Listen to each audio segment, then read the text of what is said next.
Democratic Party, and I've been committed to service for a long, long, long time at every single level, at PCP, HD 43 organizer, initiative, chair and founder of AAPI, and obviously the vice chair for the state party since 2018. I'm grassroots. I've always been on the ground level, especially here for Tony Exum, Stephanie Vigil, and my good friend endorser, Regina English. We have to build it from the ground up. I believe in working with people and communities like NAACP, like Colo, like LULAC, like Asian Pacific Development Center, because the Colorado Democratic Party needs to stand for something. Our brand needs to be up there with the values of working families today. We need to live our work through our values. I'm elected at the national level. I'm the treasurer of the Association of State Democratic Committees. What does that mean? That is the state party branch of the DNC. I oversee 57 states and territories, budget and finance. We do co-op buying programs. We do joint fundraiser, but it also gives us a vote with the DNC. And in 2021, we did the terms with Biden to get us more state party money, to do red district focusing, more rural outreach, and more digital and more comms. I believe in the work that I've done right next to Morgan in the last 4.5 years, making sure we win at every single level. And I believe we need to go further and message better.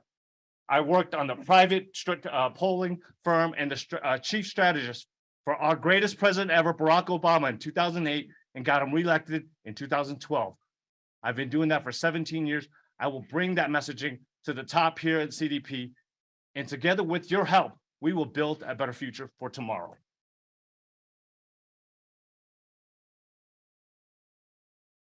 Quick point of order, guys. If you're going to stand, tilt the screen so that the camera will actually point at you, so because you're cut off.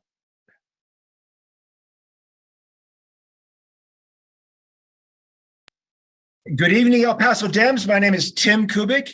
I'm a candidate to be the chair of the CDP, and like you, I've been a volunteer for most of my time over the last 15 years. I'm an educator in politics who spent the last 15 years working with communities around the country to help them build better learning ecosystems for their kids. And then when I'm home here in Colorado, I'm working with communities in Northern Colorado and through the education initiative of the state party to help build better communities for electing Democrats. I believe we are at a pivotal moment in the history of our state. It's time to stop acting like we're the losing party and start acting like we're the winning party. We need to start thinking about not how we're going to flip Colorado blue, but how we're going to keep Colorado blue. And I want to focus on 3 things to do that. The first off is we don't need an 800-pound gorilla state party. We need a state party that is healthy enough to support the wisdom of the county parties on the ground in all 64 counties around the state. That means better communications, better data processing, and it also means respect for the volunteer work that county parties do. The second thing is education. Education matters because our public schools are the foundation of our democracy, but it's also about how we do the work on the doors. We often go out on doors like bad teachers. We give a quick spiel and we ask voters how we think that we did.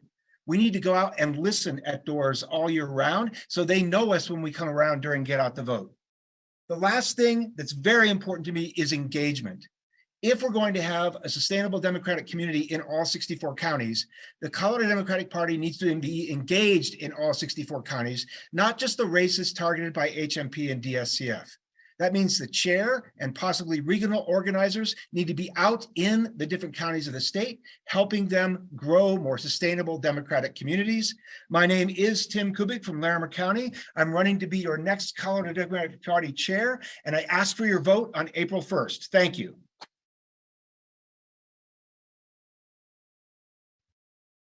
Howdy, folks. My name is Shad Murib. I'm running for chair of the Colorado Democratic Party. Hello to everybody online. It is very nice to see you all. I'm a Western Coloradan. I'm from Eagle County. I'm a grassroots organizer, starting with like every cool high school kid, organizing for John Kerry in 2004. And have most recently had the pleasure of serving as a senior advisor, winning campaigns across the state for the past 15 years. Running for chair for 3 reasons. We need to protect and grow our legislative majorities. Folks like Stephanie Vigil should never, ever feel like they're left behind by the Colorado Democratic Party. We need to make sure folks like her and folks like her running across the state feel supported, empowered, and emboldened to do big, bold, progressive things and win their reelections. Second reason I'm running is, like many of you, I was devastated and frustrated and heartbroken by the Club Q shooting. And we'll never know if your Republican sheriff had chosen to enforce the gun safety laws, if those people would be alive here today. We have Republicans in the majority of county seats across the state. So my commitment to you is to use my experience fundraising over $8 million for the party to build a new branch of the party that's focused on flipping red counties blue. And the third reason I'm running is I'm a huge proponent of customer service. And that means building programs and campaigns that are scalable to you and making sure that you are all part of building our programs. I want to make sure that diversity, equity, and inclusion is at the centerpiece of everything we do as a party. I'm so thrilled and excited to have the support of Yolanda. And I just couldn't be more excited to be here. I'm looking forward to the conversation. If I have time left, I just want to give a little bit of applause to Misha and Rod and John Mikos for his leadership over the years. So thank you.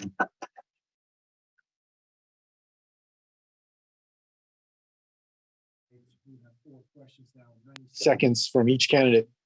And we'll start with Tim for this one. What concerns do you have about how the Colorado Democratic Party is being run today? And how did that shape your decision to run for this office? Okay. Can you repeat that louder? Sure. What concerns do you have about the Colorado Democratic Party today, how it's being run today? And how did this shape your decision to run for this office? At a macro level, it's hard to have any concerns. The state is largely blue, thanks to the result of a lot of work of volunteers like you. That said, if you've done any volunteering for our party, you know that we often make it harder to do the hard work of voter contact. The data in Vote Builder is not always accurate. Initiatives struggle with fundraising and not with fundraising, with financial accounting. And we get lots of conflicting messages from the state party and from our county parties. In fact, when I'm out in the field, I hear people say the Democratic Party, the first question I have to ask them is which one? Your county party, the state party, the national party. There's a lot of conflicting messages that get out there. So I think one of the concerns that motivated me to run for office is that I care about all of the volunteers that I've known and worked with over the years, and I want to make it easier for you to do the hard work of voter contact.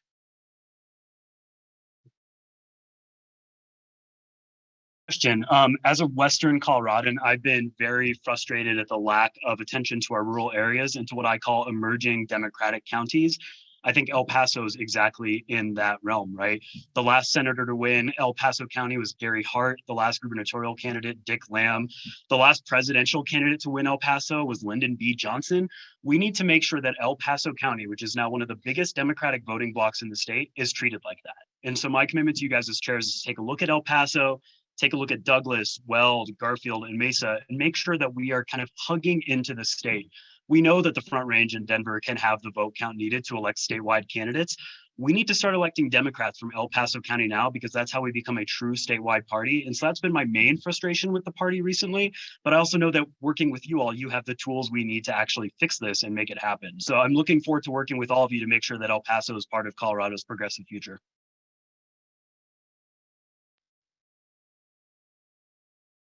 I think we've done some things good. You know, I've been in the ins and outs for the last 4.5 years, but there's a lot of things we're missing. One of the things is we don't have enough campaign workforce, and we don't build a network for people who jump in and out of campaign work all the time. What we do right now is the Colorado Democratic Democracy Tour across the state. We need to have training programs across the state. We need to have workshops across the state. We need to make sure that people have the ability to not, when we recruit these great candidates, not to have parachuted people come in and work on their campaigns. There's some people work on 2 or 3 separate campaigns at the same time. We need better campaign force. And the better way to do that is to also work with a lot of these organizations, like I said, ACLU, One Colorado Rising, One Colorado, because a lot of the work they do actually intersects with what we do as to try to get keep candidates elected at that level. So we need to actually train our campaign force. The other thing we need to do is we have 700,000 more unaffiliated voters than Democrats. They're 46% of our voting bloc. We need to target issues voters, because I think we can bring them back into the party by letting them know we care about climate care, by letting them know we care about women's reproductive health, by letting them know we care about gun safety. So we have to go out there and look for our issues votes within unaffiliated, bring them back into the party. We have not done a great job of that. And seeing how that's been done right now, I know I can take us to the next level.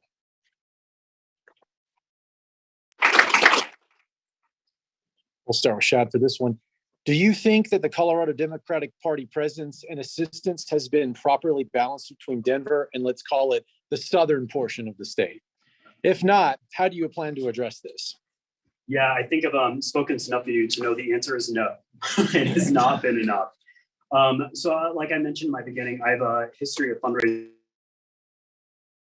One of the big things I want to do to that second point that I mentioned to all of you of making sure we're flipping red counties blue is to make sure that we are tapping untapped resources for dollars to be able to hire year-round organizers around the state. And I'm committed to putting those folks in Southern Colorado and in Western Colorado and Northern Colorado, but especially down here, because we need to start organizing around the progressive issues that we know can bring voters to the ballot, like TOPS, for example, and make sure that our campaigns and our candidates feel like they're emboldened and supported all the time. And so my hope is that, if we fundraise, put folks on the ground year round that don't just leave the Wednesday after an election, but are still there and still working. You and I all know that the party doesn't leave when the election's done, right? We continue working, we continue building. The state party should act the same way as a supportive resource for you all to make sure that we're continuing to win those races.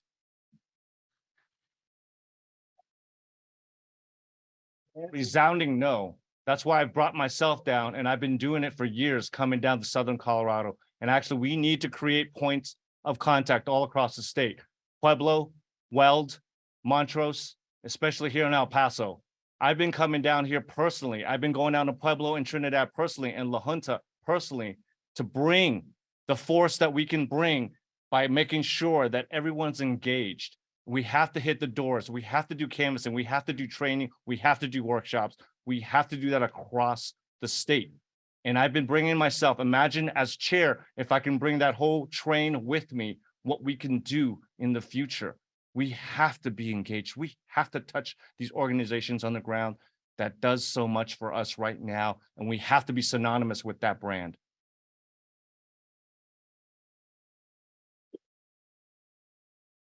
Absolutely not. And I've lived that too up in Northern Colorado, South Larimer, working on campaigns in 2010 and 2012. I got laughed at by HMP, the House Majority Project, because we were trying to run a candidate in a -17 district. I know what it feels like to feel like you're ignored. And I know from talking to chairs all over the state that chairs in Denver, all the way out to Montezuma or Morgan County, all feel ignored if they're not in a district targeted by the HMP or the DSCF.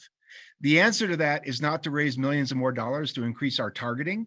The answer is to start working more closely on data from the county parties to find out what you actually think are the targetable races and find smaller ways to support them rather than worrying about a $15,000 contribution from one of those two organizations. Because let's be honest, $15,000 is not going to win any race for anybody in this state. But it is what leads to a bias that makes it feel like Southern Colorado, the Western Slope, the Eastern Plains are ignored by the Colorado Democratic Party. And the best way to change that is to listen to what you think is possible and make small scale investments now that we think will pay big dividends down the road.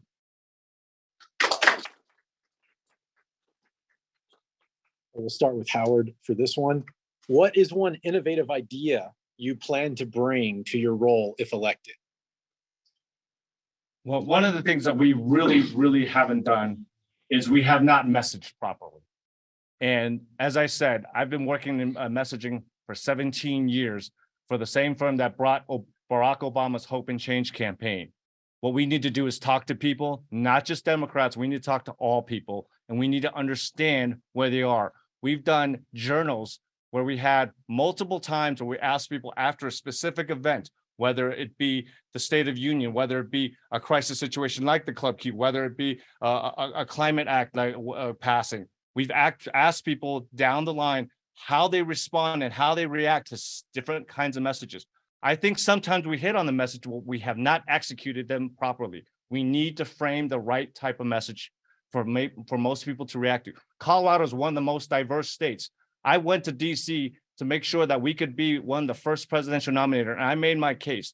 We are not just diverse in ethnicity, we're diverse demographically, we're diverse industrially, we're diverse topographically and geographically. We need to make sure we hit every single one of our diverse communities and we're talking to them on the right issues, on the right values, and making sure that our message resonates with them all. I will make sure I bring custom crafted messaging to the state party, something we've sorely lacked for many, many decades.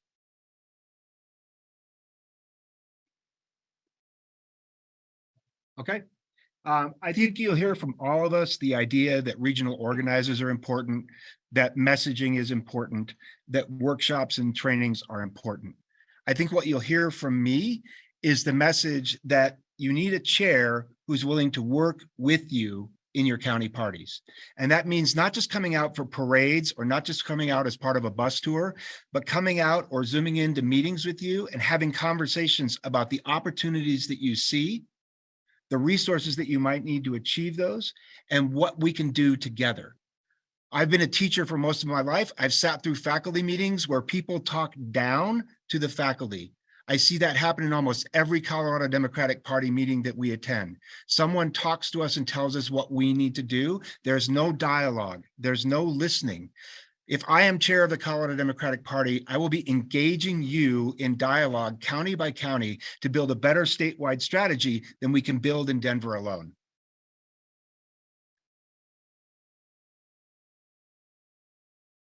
Thanks. It's a great question. Show of hands, how many folks wish the state party meetings were hybrid or at least virtual? Yeah, me too. I mean, it's a long way to drive. And right now, for folks down in Colorado Springs, down in Western Colorado, Eastern Colorado, Southern Colorado, it's expensive to participate in the state party when the meetings are only held in Denver. And we should make sure that everyone has the ability to participate in the Democratic Party without having to pay a de facto tax of a couple hotel rooms for the night, plus the gas, plus organizing a shuttle, plus a car.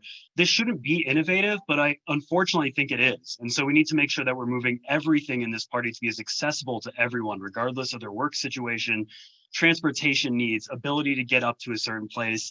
I also want to start taking the party out of Denver. So maybe we should have the Obama dinner in Colorado Springs sometime, right? Maybe we should have the Obama dinner in Grand Junction. Maybe we should go down to Durango. We need to make these things accessible, but I really do believe in making everything hybrid if we can and virtual so that everybody can have equal access to participating in our party.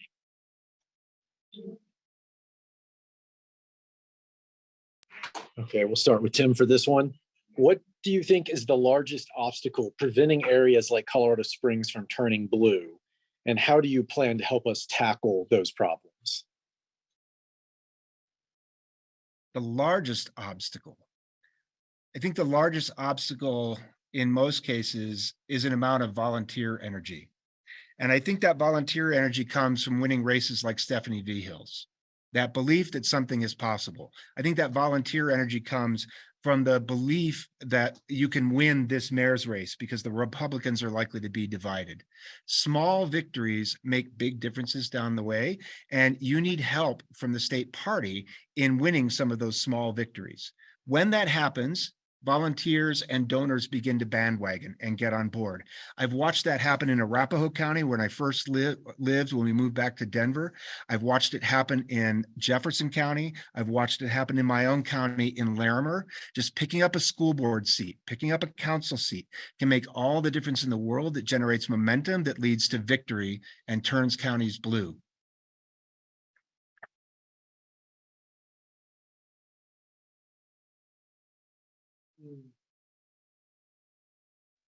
Preventing areas like Colorado Springs from turning blue, and how do you plan to help tackle those obstacles? Yeah, I think something really interesting in El Paso County is that 4 years ago, the kind of top line you could get as a Democrat was about 38%, right? And then in this past year, the governor got close, but we're looking at Senator Bennett with 43%. We're starting to see a creep of Democrats starting to be more and more competitive in El Paso County. Rob, you said it perfectly. I'm not even going to try to say what you said. We need to actually treat El Paso County as an emerging Democratic county. And I also think a lot of that means embracing communities of color, young people and women to run for office and actually represent their communities. Too often we're told you should join the Democratic Party. right? But I don't think that's always the answer. I think that we have excellent communities organizing across the state, but especially in El Paso. And I want to work with Misha and Rod and all of you to make sure that we are joining those efforts and seeing how we can provide sustainability to that infrastructure, making sure that CDP is an additive force when you are all doing that could really change the game, and it could accelerate El Paso's transition to a blue county, which I'm really excited to see in the next couple cycles. I think it's very, very possible, and it's within reach if we change our approach slightly to joining those efforts, making sure that we're supporting those communities that are already organizing so well.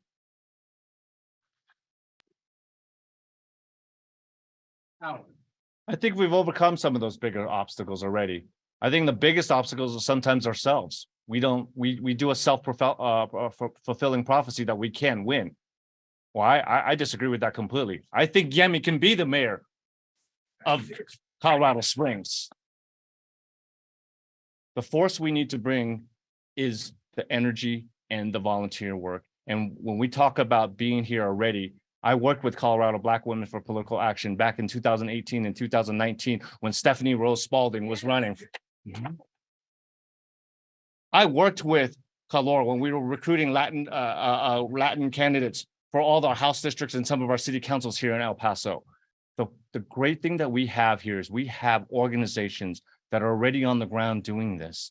And we have not tapped into working together with them. We have not collaborated. We're competing. And that's not going to get it done. Our biggest obstacles is ourselves. We have progressive organizations all across the state, especially in Colorado Springs. There's an emergent Asian neighborhood. The Latino and the Chicanos are coming out in full force. We have a vibrant Black community here in Colorado Springs, and we have not worked with them on the ground level. And if we can't work with them on the ground level, we can never get to the top. We don't sit in a castle. We have to sit on these organizations that are already doing things. We have to partner up with them. We have to actually bounce ideas off each other. We have to be collaborating instead of competing. And then now we need to lead. I think we're almost there. We're very close. We're on the precipice of making sure that Colorado Springs becomes one of the biggest Democratic bastion in the state. We'll start with Shad for this one. This is the last question before we move on to the next stage here. Colorado Springs is on track to outpace Denver in population in the next 10 years. What is your advice to Colorado Springs in terms of mistakes that have been made in Denver and other blue counties, and advice on pitfalls to avoid? Yes, it is such a good question. Like anything else, you can never get blue and then think you're safe, right? The biggest mistake any campaign or any organization can make is to stop growing and evolving and including new voices. And that's when you see people get caught by surprise. I learned pretty early on that if you think you're winning a race, you better start acting like you're 10 points down, because you might be. And so you got to work as hard as you can to make sure that your county, your campaign continues to be successful. And so I think those are some pitfalls we've seen in other counties where you've seen the Democratic Party or candidates fall behind, is simply not because there isn't volunteer energy or because we haven't fundraised enough or any of these things. It's because we get a little bit comfortable. And so one thing that I would challenge us to always do as a Democratic Party in the state and also in El Paso, once we're blue here in El Paso, is making sure that we're continuing to look to the next generation, that we're bringing in communities who don't feel heard, that we're making sure everybody feels like they have a voice in the party. And if we do that, we're going to constantly be able to recreate ourselves to match our communities and win these elections. And I think that's something that I can't imagine El Paso is going to make the same mistake as other counties.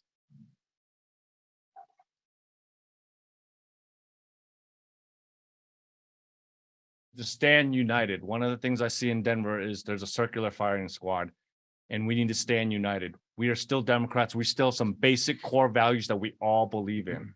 And I know growth has growing pains. And some of the growing pains is when you start turning something blue, everyone then decides that their shade of blue is the best blue. And that's just not true.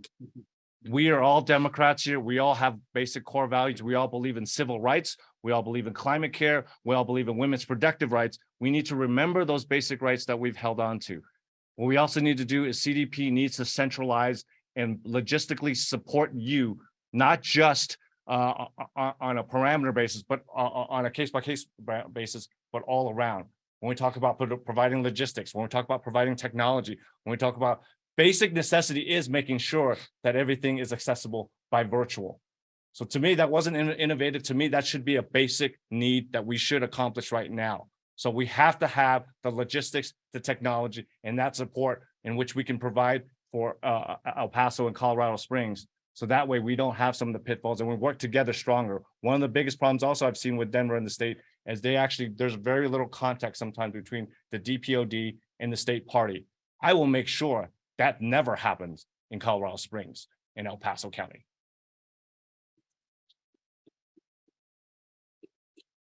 Yeah. My two opponents make good points. I think there are two things that I would add to that. The first one is to remember that there is no such thing as a single model to how you turn a county blue. Every county is unique and different, and there are some pitfalls in Denver that you may face, and there are some pitfalls here in Colorado Springs that may be unique. I think one of the pitfalls that Denver has faced, in addition to the circular firing squad, is a feeling that they have a formula for how to win elections in Denver, and they don't really need to reach out to everybody. There are communities in Denver who are disaffiliating from the Democratic Party because they feel the Democratic Party has forgotten about them because they're not the communities that they need. I think one of the other big mistakes that Denver made, and I hear it as a concern here in Colorado Springs, is that just because Democrats are winning does not mean you don't have to still deal with developers. And if the Democrats who win in Colorado Springs just end up winning because they take a lot of money from developers, then all you've done is really changed who's in the seat, not where the direction is going. And we've seen that over and over again in Denver. And that's a piece of advice that I would make to you is make sure that you're not worrying about winning so much that you forget about being right when the election is over.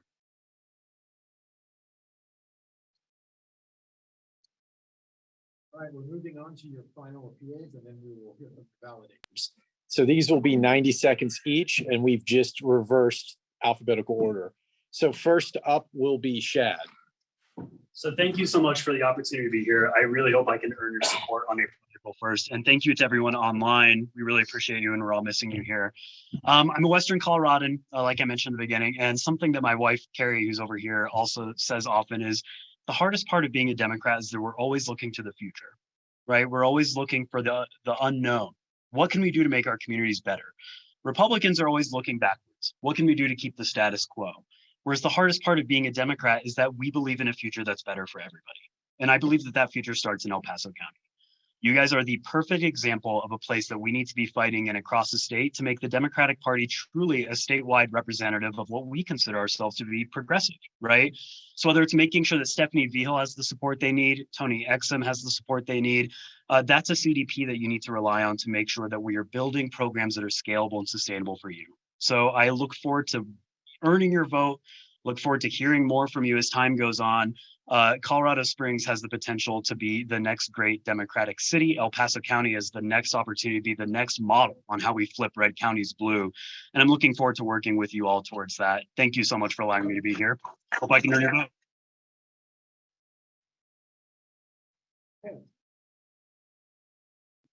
So I'm going to close with a little story. A couple of weeks ago, I had a phone call with a legislator who said, your appeals to the volunteers of our party are laudable, but what's your real strategy for winning elections?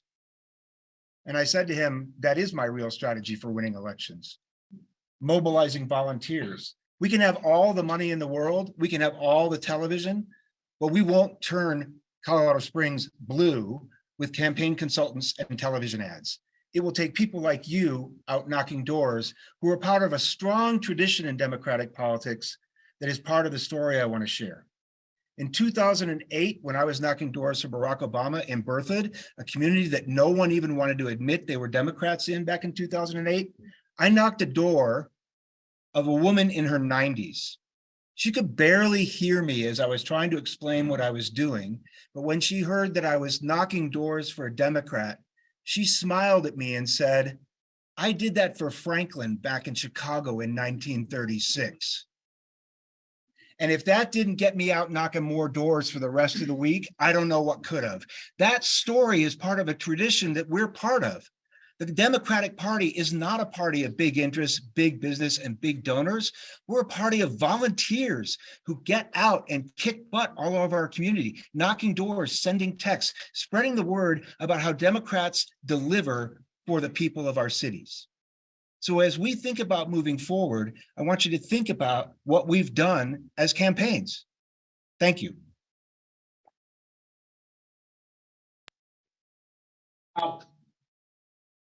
I'm an immigrant to this country. My grandmother had to flee Shanghai because my grandfather was killed fighting against communism. She got on a boat headed for Taiwan before she was boarded. To evade capture, she jumped into the ocean, rescued by US Navy, brought back to port here in the US where she was detained before she was granted asylum and eventually became a citizen. And for 8 years, sponsored my mother and my 2 cousin families who brought us over here in 1980. I know what it's like to live in a country without liberties, without freedoms, without democracy. I've been fighting this whole fight. I owe it to them. I put my own identity based on my grandparents' lineage and their legacy. This is why I fight for you. I not just owe it to them, but I owe it to you to make sure that you will never see some of the stuff that I saw, some of the stuff that my grandfather had to see, some of the stuff that my parents had to endure in a communist country. That's why we're here. That's why America is the place for us, and we need to continue to fight for it. I have a unique blend of experience at the grassroots, elected national leadership, and also the experience at the state level since 2018. I'm also part of the DNC Climate Crisis Council and on the advisory board of Climate Power. I care about the democratic values, and I work really hard. And again, like I said, with your help, we could create a better future.